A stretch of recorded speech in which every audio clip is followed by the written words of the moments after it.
Hello, people. Welcome to the skills and learning stream. We are just going to spend a minute setting up. In the meantime, I have a number of mainframe oriented t-shirts I might wear this morning. I invite your uh, preference in the chat. Um, we have some of the mainframe style ones. We have some of the 5.9s ones. I know if Darren Search was here for his talk later, he'd be asking for one of the interskill ones. But I don't know. What's your preference? Good morning, Dublin.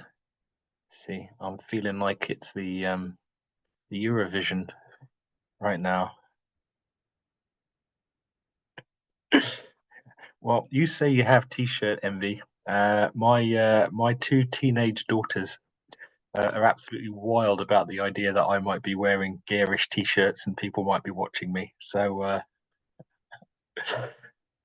but then that's half the fun. Hi there. Sorry, I'm a bit late. Can you see my slide, my virtual conference? Yeah, if you go to slideshow and you run Um, up and to the left, next to between record and animations, to the oh, right, to the right, keep going to the right. sorry. I I can see. So right now your cursor's above design, Yeah, I've got a picture there which is right? cutting out my. Ah, Maybe I'll resize it. Oh, yeah, that might be the thing. yeah, See, resize it. Okay, slideshows. yeah, that's the one. From the beginning. Yeah, from the beginning. That's it. Okay. I Ah, don't now, really need the notes on this no. So side. at the moment, that's the. So There's how do another. how do I Is it that maximize one there? No. Is it? Hang on. Is it that one? Is it the toggle that you want? So that's kind of the back end it's showing us. toggle Oh, subtitles? That says no. Okay. no, Here's don't what you need do. that. Sorry, close that. Right. Here's what you do. So if you unshare screen, Unshare. right? End slideshow. Sorry, unshare screen. Yeah. And then when you Where's that? share again, So here, share. yeah. Right. Okay. I think I've unshared screen. Have I? I don't know. No. No. Oh, So it's not so you know this. down the bottom there's that little arrow. Down the bottom, there's a little arrow. Right. You Yeah, are screen. green Stop arrow. share. Okay. There you Right. go. I've stopped Okay. shared. So share again. Share. Right. With the green arrow, share. Yeah. Okay. And then you want to share that there's one that is like actually the slideshow, so you can see the slide, so not the background like you saw Right. The before. PowerPoint Yeah, presentation. that's right. Okay. Ah, okay. Well, maybe let's just go like that. Unless there's display settings, click. No. Give us duplicate slideshow. Mm, Oh no. Swap presenter view and slideshow. Right. Click that. Yeah. right. Okay. Okay. So let me just see. And right. I think I've got it now. Okay. Okay. Right. Let me get rid of the sidebar. So now all I can see is my slides, which is what I want. Great. Okay. All right. So sorry about that, everyone. That's wasted a few minutes. So shall I start now? Yes. Hello. Good morning. Welcome to the Skills and Learning stream. We are privileged to have a first-time speaker in the stream, and that's the type of thing we'd like to encourage some experience-based talks from people who who we haven't heard from before. We've been having some spirited conversations over the last few weeks about how new people take on new roles, and Andy agreed to give us an overview of some knowledge transfer work that he's been doing at his company. So, without further ado, I'm going to get out of his way, and Andy can take you through this. So, thank you very much. Okay, thank you very much. So sorry about the delay. I'm more used to Teams, I'll say, rather than Zoom. That's my excuse, and I'll stick to it. So it's great to be here on the GS UK 60 Diamond Anniversary. Not quite as old as me. I've got a couple of years in advance of GS UK, but we're of the same era. So I'm glad to present this. Just a basic summary of mainframe support, like how the support practice fits into the mainframe world. So let's go to the slide. So I won't read all this, but you can read this later if we send the presentation through. So yeah, I've been around since the 80s in the mainframe world, in the What, IT world. Andy? Yep, Slight problem. yeah, Your slides are not changing, which uh, means the thing that we wanted to do hasn't worked. So, if you right. could just go to, can you see display settings? Um, No, display settings, no. no, in front of you. Or, Okay, so or, if you press escape, yeah, yeah, screen uh, sharing has stopped. Okay. yeah, and so you go start the slideshow again Um, so where's that? on so on PowerPoint, and I'm just looking at my In version. PowerPoint itself. Yeah, in Right, yeah. PowerPoint itself. So I'm in PowerPoint. So go to Yeah, slide one, yeah. slideshow.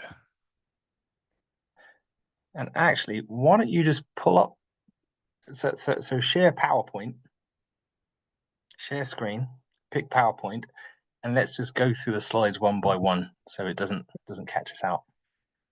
Okay, so I'm in PowerPoint here, but I got to go back to the meeting and you Yeah, say share share screen. screen, Yeah, share which screen? yeah. So the main This PowerPoint one that you here, this window here, I think. yeah. Share. Okay, so is everyone just Yeah, seeing this yeah, screen here that's with the the one. PowerPoint? Yeah, Right, make so I'm that as gonna, big as you can make it. There's a hmm, what you call it? Yeah, to maximize that. but Okay. how do I get rid of all the tabs at the top of Uh, the view? view, and there's a full screen. Hang on, where did it go? Fit to window? Fit to window there, left. Zoom fit to window. Yep, try that. That the one? Oh, It's not. ah, All right, I'll just go through here like this. Everyone yeah, can see that, all that, that everything. works. Right, poor preparation, poor performance. Okay, let's go through this now. Let's just go through this. Lucky I haven't got too many. So back to me. So yeah, worked on the mainframe for a long time. Not obviously not very up to date with modern technologies such as Office and PowerPoint and Zoom meetings. Uh, Definitely okay with Teams. But okay, so yeah, my career went through sort of all the traditional mainframe sort of sides like development, analyst programming, testing, sort of implementation, sort of maintenance. So mostly on mainframes, dabbled a little bit with sort of non-mainframe systems over the years, mainly working on large sort of IBM projects, sort of banks, etc. Over the years, I gradually got more into like sort of senior roles, so like team leading roles, sort of training, sort of mentoring junior staff. And probably in the last 15 or so years, I've got more into help desk, which is the sort of old-fashioned term, or service management, which is the much more modern term. And I've got a lot of experience in the German marketplace and the English marketplace. I'm half and half. Currently, I'm working for a Lithuanian company, ironically, who are very close to the German market.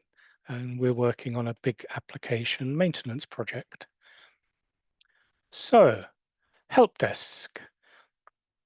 So people sort of think about the help desk. What is the help desk? I mean, years ago, the help desk used to be sort of just jump ahead one. So the help desk, in your personal life, everyone's used to the help desk. You phone them up when you've got problems at home or with any of your apps that you're using. But I mean, the help desk also exists in the business world. So hopefully most people, if they've had good experiences about the help desk, you'll find them useful, friendly, but unfortunately, a lot of people also get the negative side of help desks. So they're sort of robotic, you've got to go through just some set sort of press this button, say yes, say no, and they seem to be a hindrance into getting help. So, and also the help desk is often sort of seen as an afterthought. I mean, a lot of people are focus on the hardware, the software of a project. They like building things, fixing things. But when the systems are being used in the real world by customers, you will see in a minute, not users, I don't like that term, but customers who are actually using the systems that you've built or your company have built, you need a help desk to help them, you know. So that's the general concept. So yeah, again there, I mean, endless pressing, long waits. These are the type of help desks that we don't like. So in a business environment, I mean, the help desk is important now because obviously, time is money, as they say. And if you've got a system that's not working and you've got your employees that can't get it to work, they're losing time. They're not doing their sort of day-to-day jobs. So that time is money. You've got to have a good sort of sort of steady help desk that can sort of sort out problems. So a few terms. Help desk is a general term. Service desk is used. You've got IT support, technical support, customer support. All these terms are sort of interchangeable. Yeah, and then you can have help desks that deal with particular products, maybe, or you can have help desks that are split between like hardware issues, software issues, that type of thing. And a more common sort of term nowadays, a lot of people talk about application management support, AMS. That's like a common term that's sort of surfaced in the last sort of few years. So I just take a drink. Mustn't forget that before I lose my voice. But anyway, all these different terms are interchangeable. So for the help desk, as I sort of hinted earlier, the one word missing from all these terms that I've just shown is, of course, the user word, the U word, I like to call it. I'm not a big fan of it, but a lot of the sort of processes that are in place, they do talk about users. I think it's a bit of an impersonal word, user, but some software that that is out there in the help desk world, just that's the term it uses. Often it's customer or service user is maybe a little bit better, but yeah.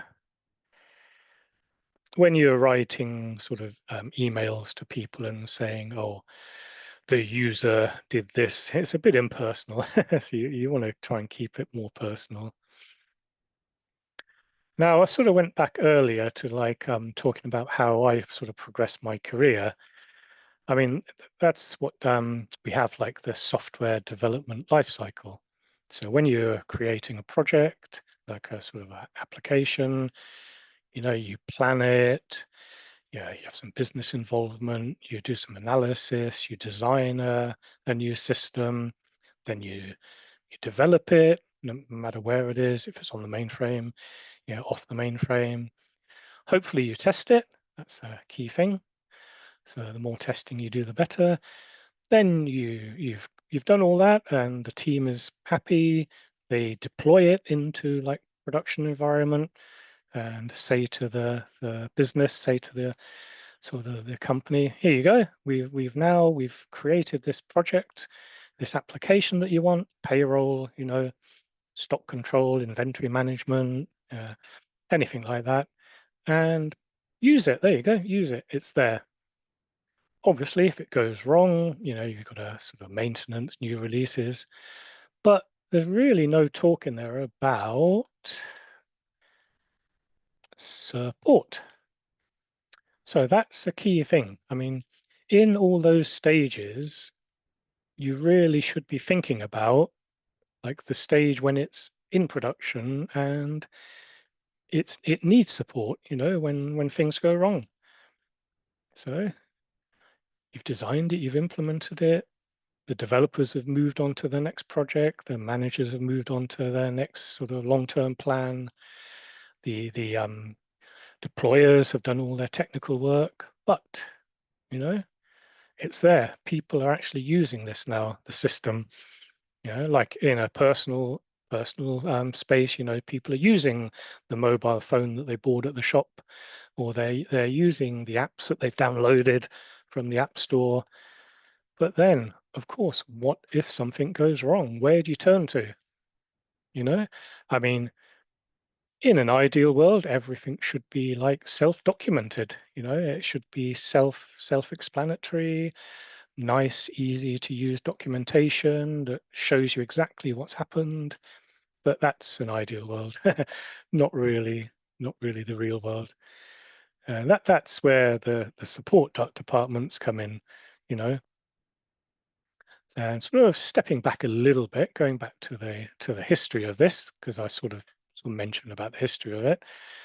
Way back at the beginning of IT, data processing, yeah, it was a very technical discipline. I mean, the people that designed all the systems really sort of were very, very technically detailed. They had a lot of knowledge about everything from the software to the hardware to the networking, and if something went wrong, the people in the sort of company, the employees who are using the systems, they would just go around to the IT department, knock on the door, go to the desk, say it's not working, help.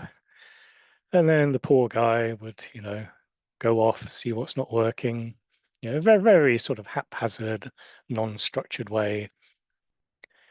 Then you sort of got the idea of the super user as a term that used to come out, which is a little bit better than user, not much better.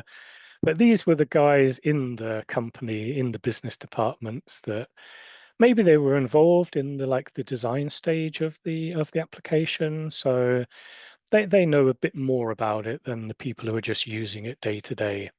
Yeah. So those people were very useful as a sort of interface between the IT sort of world and the business world. So that's the sort of people. But as systems become more and more complicated, I mean, companies got larger, maybe sort of companies started merging together. So you've got different systems coming together, all created by different people, different sort of philosophies. Then you really need a proper support department, a well-structured support department, so that you could sort of stock that with people across the company who have got sort of skills in the different parts. Some people might have more skills in software, some people might more skills in hardware. And then you sort of start becoming more proactive. You think about what might happen, and you sort of try and predict things. One thing that I came across probably in the sort of late 90s, early 2000s. We had a team in one financial organization. It was called the handover team, which I quite liked. So it was a team that sort of sat between the developers and the operators, using the old sort of mainframe terms. So, in the traditional, the developers developed, they weren't interested in what happened once it was in production, you know, and the operators, they just ran it, they ran the software. And when it went wrong, they cursed the developers. They said, what have we got here? What's going on here? We've got to get back to the developers. But if you have like a handover team, the handover team can sort of think about things that might happen when something goes into production. So yeah, so it's beginning to sort of become more sort of proactive there. Now, along with that, you started sort of in the early 2000s, sort of up to sort of now, even now, ITSM is a sort of term that's sort of used a lot, which is like IT service management. So that's more of a structured approach. We'll get into that a bit here. Sort of in the UK, I think it was based in the UK, but it's sort of worldwide. ITIL, however you want to say it. I say ITIL, some people say ITIL, but that's like Information Technology Infrastructure Library. So that was like a sort of a group of people, group of organizations that sort of came together to sort of build a framework of how support and sort of, as I say, service management could be best sort of carried out. So they sort of came together, created committees, I guess, and working groups, and they came up with some great ideas. And a lot of companies sort of agreed with it, and they sort of picked up on it, started using these concepts. Version 3 was the one I was most familiar with, sort of around then, 2007 onwards. Back then, the main focus then in support was, as I was saying earlier, something's running, it breaks. Okay, that's like an incident, So we've caused an incident. Something's happened that wasn't planned, you know. So the poor customer, the poor sort of employee who's using the application or something, gets something that he is not expecting, they're not expecting. So, so this, I think in a minute, I've got a few products, but basically whatever tool you're using or whatever sort of process you've got in place, an incident gets created and that then gets passed into the system, and then the support teams start looking at it, analyzing it, seeing what sort of priority it's got. Is it urgent? Is it a showstopper? Has the whole production stopped, or is there a deadline near, end of month deadline that and this needs to be fixed immediately, otherwise people don't get paid, that type of thing. So anyway, that's sort of incident management. The other thing you've got is more request management. That's more of a sort of a process where people are raising requests and in a formal sort of structured way. Someone sort of uses the system to say, okay, I need maybe a new user for my department, or I want to use a particular tool, so I'm requesting to use that tool. And then the service desk will like follow their processes and they will like work it through from start to finish. That's normally more for things that are less urgent, things that can be planned. Now, problem management sounds a bit like incident management, but that's more like if the same incident comes up like every Monday morning, for example, for some reason, then you sort of got an idea that this might be a problem that needs more in-depth analysis. So you would like sort of bunch together a group of incidents into a problem, or you would just create a new problem sort of ticket. And then the other sort of typical thing that a service desk customer support center does is change management. So if something needs changing, or some software or sort of a new hardware release comes in and they're upgrading some hardware, you need like a process which monitors the change from start to finish. So there you've got that. And all of these things can be sort of interrelated. An incident can trigger some requests, they can be related to problems. A change, once it's implemented, could actually then cause some incidents if it's not sort of implemented correctly. So everything sort of is all connected together by sort of the tool that you're using.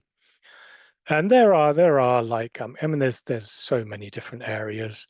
I mean you can look in here. There's if we send this out, there's links to like different sort of sites that are quite useful to look at. So the other thing with support, I mean, support has different levels as well. I mean, you can have like a level 0. This is like the basic level of support. Somebody could work here maybe on a call center or, just sort of independently responding to emails maybe or things like that. And it's a very basic. It's good for trainees to come into, so they get a good sort of overview of the company, what's happening in the company. These are becoming more automated as well. We'll sort of get into that in a little bit. The tools can automatically create sort of level one tickets. If an email comes in, could automatically create a ticket. So maybe not so much menial work there for the level 0. So level 1, that's like the traditional sort of front line, the people on the phone or the people sitting there in the support center that you go to. That they will speak to the customers, the users, that lovely word, and or they will get emails, or increasingly now a lot of it is automated, like chatbots, etc. And the famous two-letter word AI, that's going to sort of be involved more. So customers could speak or interact with the systems that will automatically create tickets. But the human touch is also good because, if you're speaking to a person, they might have a bit of background knowledge and you can interact with them, and basically together you can sort of build a ticket, and that ticket will be then handed to the sort of relevant department. Level 2, that's really the largest area I would say of support, and sort of the area that I've worked in mostly. So these are the people who aren't frontline. They're sort of sitting in the different departments, the sort of database teams, the sort of kicks teams, the infrastructure teams, the development teams. These teams will be assigned a ticket, and there might be a problem with the way one application is sort of passing information to another application. So the teams have to sort of communicate between themselves and basically try and come to a conclusion and come to an answer to fix the ticket. Sometimes that team would then sort of directly interact with the customer and update them, or some companies have the process that you go back to the level 1 and you let that team do all this sort of communication backwards and forwards. And then you've got sort of the level 3 support people. That's more the specialized support, sort of third level support. And these are the people that, like level 2, if they can't fix an issue, maybe it's a bit more complicated, and after a bit of analysis, level 2 would realize that they don't really have the knowledge for that. So you would pass it on to a different level.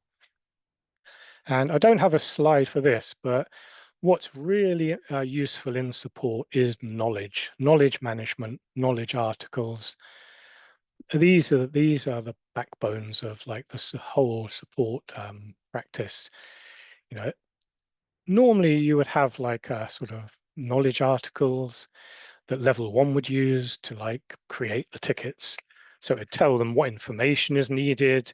And I'm sure we've all been there. Like if you're reporting incident, you say, this system's not working, and then you get annoyed when you get a reply from the help desk saying, would you mind filling in this like template to give us a little bit more information about what exactly is happening. But it's a bit frustrating, but these things do have a purpose, and they're not done just to waste your time. I mean, the more information you've got, the better chance the support teams have of fixing problems.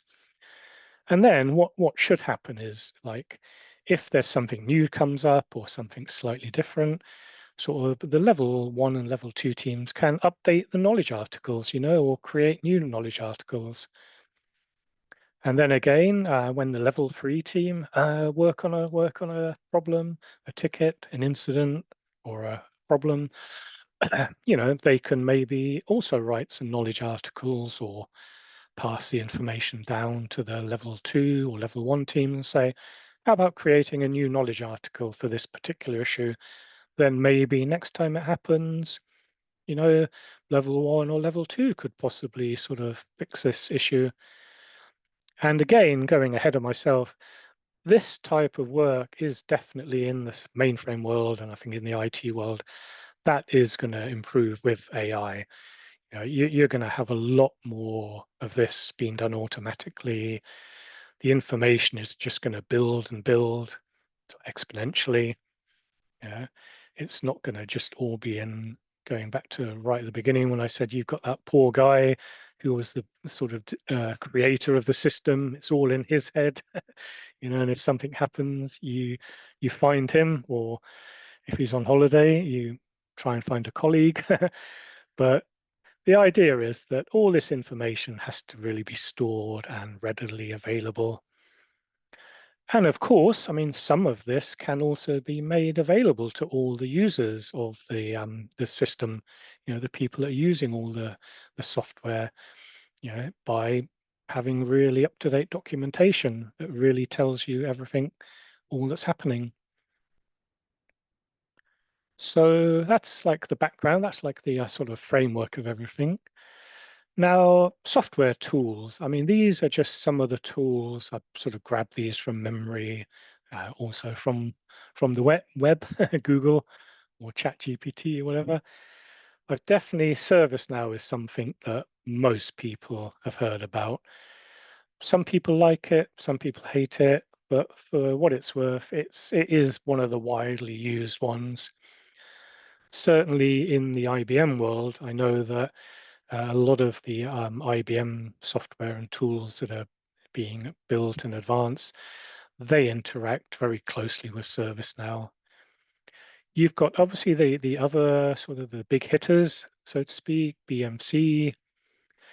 They have had a tool and Remedy, but I think not sure if Helix is the same as Remedy, but it's all, I mean, most of these big sort of independent companies have tools for service management.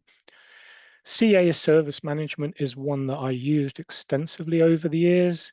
The CA name, I think, is now in the Broadcom sort of field, but I think they still use the CA name. So that's a good tool. Halo, I've not used that, but I believe it's quite popular. SolarWinds, I think, is more for sort of networking type issues and automation. SolarWinds is one of these monitors. I'm pretty sure about that. So you've got a service desk that might be gathering all the information about sort of network issues. Then you're going across to the sort of the Jira, the Scrum, Agile world. I mean, that's also an Atlassian, Jira. Those are terms I'm sort of a little bit familiar with. So there you can have service management, which are sort of monitoring all issues. And Manage Engine, that's another one I have used in the past. It's a service desk. But there are dozens and dozens of tools. So I guess a company makes a decision which one to use, and then gives training to like all the staff, and then you get on with it. So some are better than others, you know. We all have our sort of favorites. I certainly like the ones that do a lot of automation. So when you sort of want to move a ticket along, you can just click a button rather than having to go into a panel and update, say, 10 to 12 different fields every time. It's good if they've got like a button there that you can just click, you know, say resolve the ticket, and it sort of fills everything in for you. So there are a few sort of reviews here. Gartner, they're like a sort of well-known group who sort of do reviews of products, and you can Google these or follow these links if we send out the slides. IBM, they're sort of they have a think concept where there's like a big in-person think meeting that happens in America every year, and there's all kinds of topics involved there. And IT service management is one of these. So the sort of terms that are sort of bandied around with service management sort of frameworks, standards, you could say, are like ITIL, you know, the one that's used a lot, ISO 20000, COBIT. Not sure exactly what that stands for, but Google is your friend. And DevOps. DevOps is coming in. That's obviously been around for a lot of time now. And that's the merger, as I said earlier, between, you know, when I worked on this handover team, that basically was a DevOps team. You know, it merged the developers and the operators. And now a term that is used a lot is DevSecOps. So you're merging the developers, the security teams, and the operators. So I'm not sure how that will expand. You could have maybe 5 terms all joined together eventually. That'd be quite good. There's one company I came across recently, which is very interesting if you remember that iCore. They've got some really good information about service management.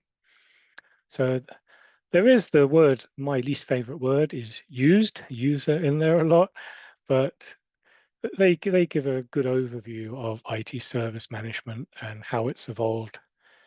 That's worth a good read there. Yep, so here I was just going to here say, you know, as going back to the beginning, what words spring to mind when you hear the term help desk career? You know, I mean, it doesn't, the help desk doesn't have to be something that's just, you know, you fall into by accident. You can actually, you know, consider it as something to get into, right from the ground up. Maybe start in sort of the first level in a company, get a lot of support, you know, picking up skills as you go along, maybe specialize in certain areas, get up to second level. And if you're really interested in some products and pick the skills up, get into the third level. So, I mean, these are the sort of the good words that you want people to think about when they're thinking about the help desk. You know, my interaction was helpful, useful, friendly. The workers were knowledgeable. You know, and then from the career side, you know, it's an enjoyable career. Can be frustrating at times. Obviously, it depends on how well the company structures their customer support team. One quick thing here, this is quite good. You can sort of have a look at these. There are a lot of like aptitude tests out there which show you, you know, what type of career should you get into.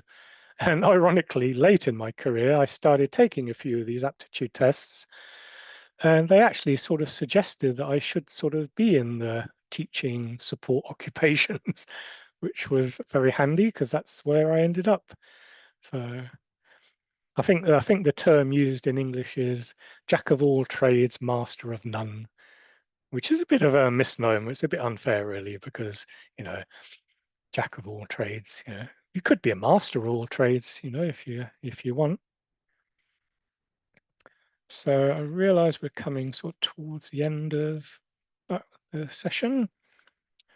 So yeah, the future. Well, if you would believe like the sort of recent sort of discussions and everything, AI is the future.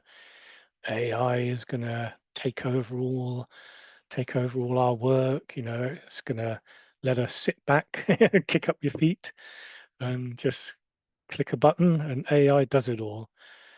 It's not going to be as easy as that, or as AI is going to be there. It's just a tool, really, isn't it? It's just an advancement of like, automation that we've been doing for years. Yeah. Artificial intelligence. I mean, that's a term a lot of people would say augmented intelligence, or assistive intelligence, of a term I've used. Artificial is it's just the word that's come around, isn't it? Artificial.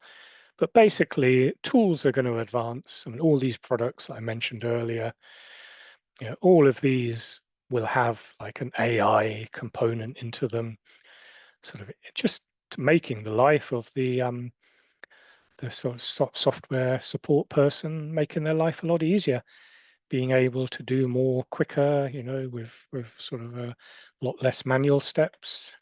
And that's always a good sort of goal to aim for. So that's really it. So sorry for the awkward start. I'll definitely have to practice before next year at presenting PowerPoints into a Zoom environment. Well, for your first time on GSE, if that's the worst thing that ever happens, don't worry. Uh, At you're least you're the you're well connection ahead of the didn't. At game. least the connection didn't drop. Yep. And of course, the final slide, which I've seen on many presentations that I've watched. This is the important one. So hopefully people won't be too hard on me. But you can, 2.0 is this session. So you can give some constructive feedback there. It's all welcome. That'd be really good. So were Were there there any any questions? questions? Were I there was any gonna. questions? Because I haven't been I didn't seeing see that. any in the chat, so Right. Okay. You I probably mean, went quite fast and jumped around quite a bit, so maybe people will also be able I, to I like have a I might think make about it. the churlish observation. There was once a character. Uh, I'll abbreviate his name. He was called the BOFH. He was essentially the operator from hell, which is basically, Oh, right. someone who runs a. And he used to spell user with a capital L. So Oh, okay. just Interesting. Yeah, that's the uh, term you don't want to think about yeah, your customers, yeah. I think hence your contempt for the the for, word for that, that user. that kind of Yeah. passive notion. So There are a lot of philosophical discussions about that. What is the best term? A lot of people you say client, a lot of people say, partners stakeholder. or associates Mm. or customers, clients.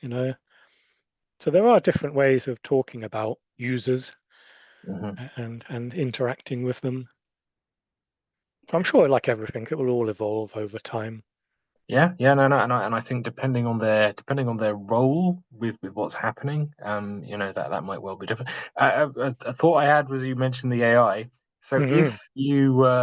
if the AI is dealing with all the requests, well, then Hmm. where are all the problems coming from? Because surely it would be other AI on the other side that were doing things. So Well, that is the discussion where you've got different AIs talking to each other. One's creating the problems, one's fixing the mm, problems. so there That we could go. be interesting. Okay, well, thank you very much. Thanks for coming, everyone, and we look forward to seeing you at the next session. Okay, thank you very much, everyone. Cheers. Thank See you. you all. Bye.